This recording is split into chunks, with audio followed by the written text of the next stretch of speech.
हमारे साथ शांति भूषण हैं। शांति जी, आपने मंच से ये कहा कि केजरीवाल सरकार को बर्खास्त करके राष्ट्रपति शासन लागू कर सकती है केंद्र सरकार इसी साल। ये दावा किस आधार पर आपका है? इसलिए इन्होंने दिल्ली के संविधान को समझा ही नहीं, उसके खिलाफ सब काम किया है।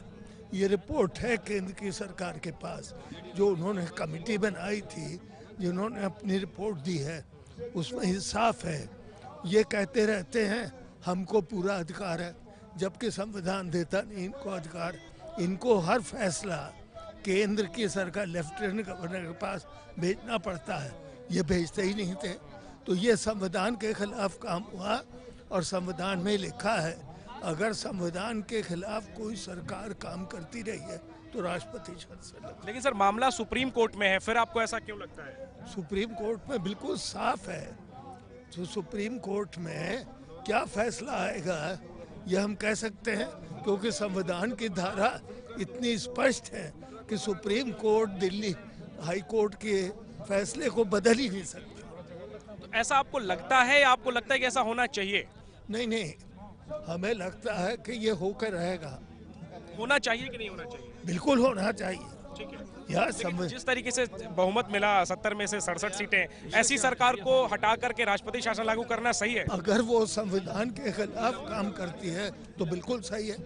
अगर कोई चुनी हुई सरकार, चाहे उसको 90% सीट्स आई हो, अगर वो बिल्कुल सांप्रदायिक कहती है फलाने सिखों को मार दो, मुसलमानों को मार दो, तो वो तो संविधान के खिलाफ काम हुआ, उसको डिसमिस किया जा सकता है। ठीक है। तो शांति भूषण जो कि वरिष्ठ वकील रहे हैं, इन्होंने स्वराज इंडिया की रैली से एक बड़ा दावा किया मंच से।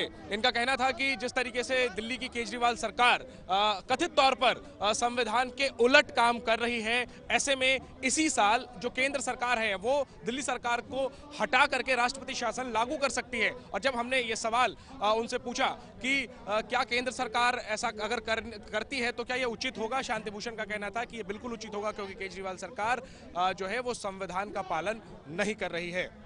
कैमरामैन भूपेंद्र रावत के साथ जैनेंद्र, एबीपी न्यूज, दिल्ली।